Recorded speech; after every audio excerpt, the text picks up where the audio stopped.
안녕하세요. 스타건건 홀스영입니다. 이번에 다룰 이야기는 화천대유의 진짜 주인은 누구일까 이야기입니다. 자, 조선일보에서 국민의 짐에서 화천대유는 누구 겁니까를 외치다가 쏙 들어가 버렸죠. 아무리 파도 이재명 향기도 안 나오네. 그런데 자기 쪽 사람들이 자꾸만 나와 이재명을 공격할 호재다라고 생각했지만 이 화천대유를 파보니 자기네 사람들이 구린내 진동하면서 바글바글 있었다는 게 밝혀지게 됐죠. 자, 화천대유가 문제가 되고 있는 것은 돈을 많이 벌어서가 아닙니다. 벌어들인 돈을 이상하게 썼다는 게 문제거든요. 왜 곽상도의 아들에게 50억을 주었을까? 그리고 50억 클럽이라는 말이 나오고 거기에 연관된 사람들은 전부 다 국민의 짐 측 인물이었습니다. 뭔가 이상한 돈의 흐름, 뇌물 같아 보이는 금액들, 지금 이게 문제거든요. 화천대유의 실소유주는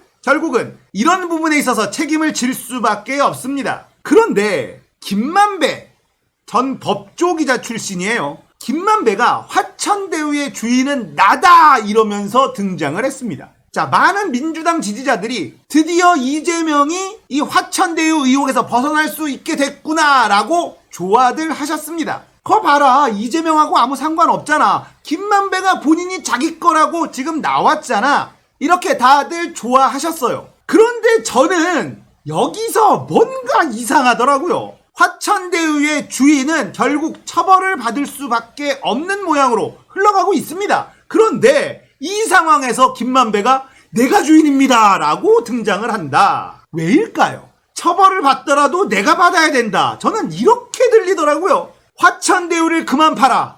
내가 주인이다. 잘못을 해도 내가 잘못한 거다. 이렇게 보이는 건 저만인가요? 뭔가가 이상합니다. 그냥 제 촉이 이상하게 느껴져요. 김만배가 남욱, 정영학, 나 이렇게 셋이 화천대유의 진짜 주인이다 이렇게 얘기를 했는데 이렇게 얘기하는 게 본인들에게 이득이 될까요? 혹시 진짜 주인을 숨겨야만 되는 것은 아닐까요? 제가 너무 삐딱한 인간인가요?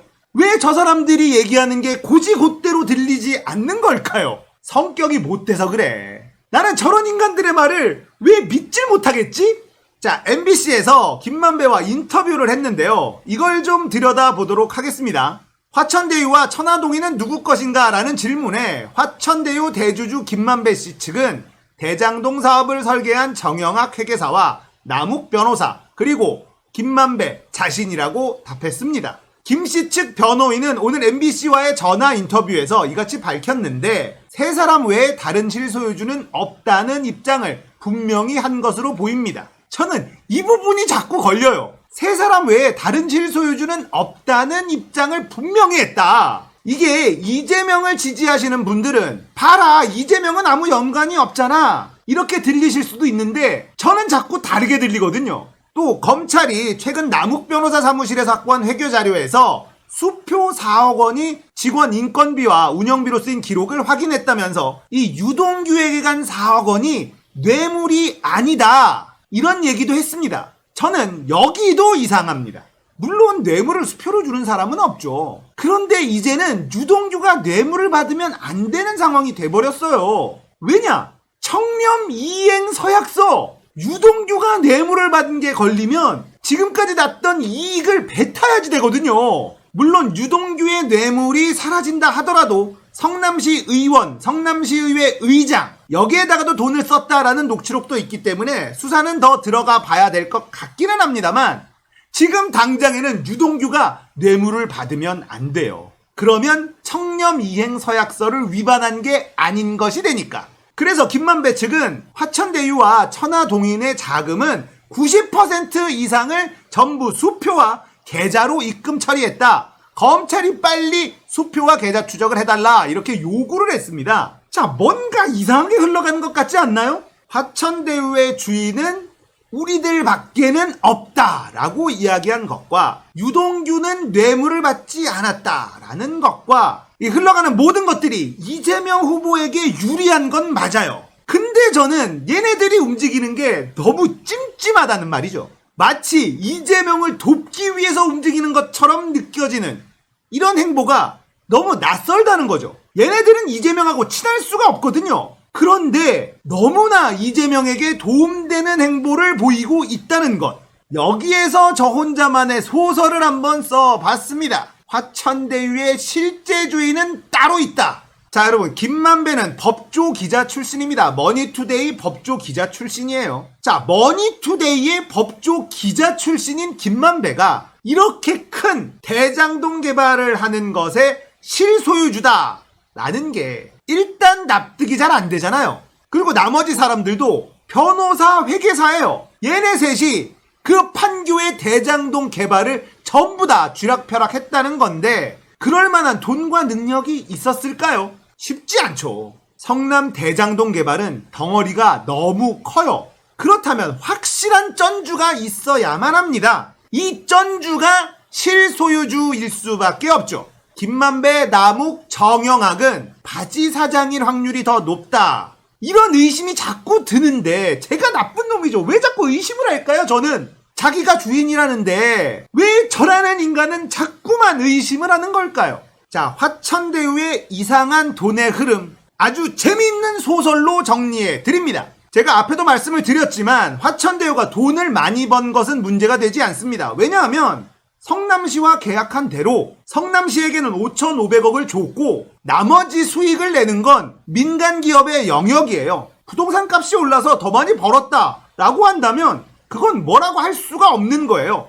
문제는 그렇게 벌어들인 돈을 이상하게 썼다는 거거든요. 자, 돈이 어디로 갔는지 한번 봅시다. 일단 50억 클럽을 좀 볼까요? 권순일, 박영수, 곽상도, 김수남, 최재경, 그리고 홍모씨. 자, 여기에서 거론된 인물들은 모두 박근혜 정부와 연관이 있는 사람들입니다. 자, 여길 보시면 박근혜 청와대 출신 2명, 곽상도와 최재경이 있습니다. 그리고 김수남과 박영수는 검찰 쪽 사람이에요. 그 다음에 권순일은 대법관, 사법부 출신입니다. 이 50억 클럽에는 세 부류의 인간들이 존재한다는 거죠. 청와대 출신, 검찰 출신, 사법부 출신. 얘네들에게 50억 이상씩 돈을 줘야 됐다라는 건데 왜일까? 지금부터 여기에 대한 제 싸구려 소설 얘기해 보겠습니다. 이 화천대유에는 SK 돈이 들어갔다. 이건 팩트로 알려져 있습니다. 이 당시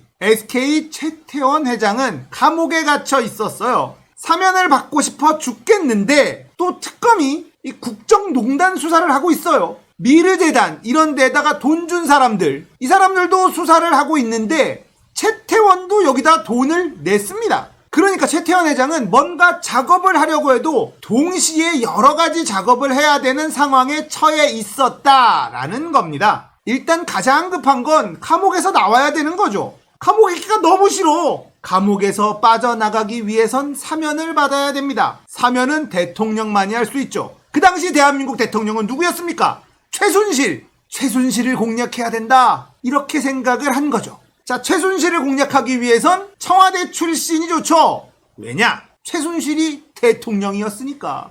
청와대에 있었던 사람들은 최순실과 가까운 사람들이라는 거죠. 곽상도와 최재경을 통해서 최순실에게 로비를 한 것은 아닐까? 곽상도와 최재경은 최순실에게 로비하기 딱 좋은 위치에 있었던 사람들이죠. 자, 문제는 곽상도와 최재경에게 기름칠을 좀 해서 사면을 받아낸다 하더라도 박영수 특검에서 자신을 뇌물죄로 기소해버리면 도로 감옥에 들어가야 돼요. 그러니까 불기소 처분을 받아내야 될 필요가 있었던 겁니다. 그래서 박영수, 김수남 이 검찰들에게 기름칠을 한 것이죠. 그리고 남아있는 대법관 출신, 이 대법관 출신은 혹시라도 여차저차 로비가 실패하게 돼서 뇌물죄로 재판에 들어가게 된다면 전관 보험이 하나 필요한 것은 아니었을까? 이렇게 너무나 말도 안 되고 쓸데없는 싸구려 소설을 저 혼자 써본 겁니다. 절대 일어날 수 없는 일이죠. 어떻게 대명천지에 이런 말 같지도 않은 일이 벌어질 수 있겠습니까?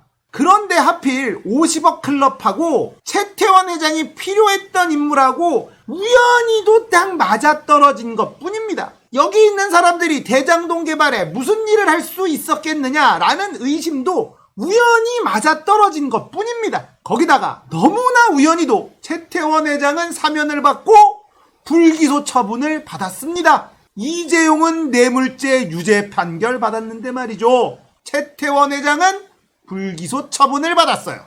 김만배가 갑자기 등장하면서 내가 화천대유의 주인입니다. 나 이외에 다른 주인은 없습니다. 라고 등장한 것이 실제 주인을 지켜야만 한다는 절박함에서 나온 것은 아닐까 라는 정말 말도 안 되는 의심을 한 것뿐입니다. 저 같은 얘기를 하는 사람들이 찌라시라는 거죠. 그러니까 저의 이 얘기는 싸구려 소설이라고 말씀을 드렸기 때문에 다른 사람들한테 막 퍼뜨리면 안 됩니다. 그런 일이 에이 말이나 됩니까? 있을 수 없는 일이죠. 그러니까 저처럼 쓰레기 같은 인간이나 상상하는 거예요. 여러분들 절대 이 영상 보시고 다른 사람들한테 추천해주거나 공유하거나 그러면 안 됩니다. 그냥 싸구려 소설이다.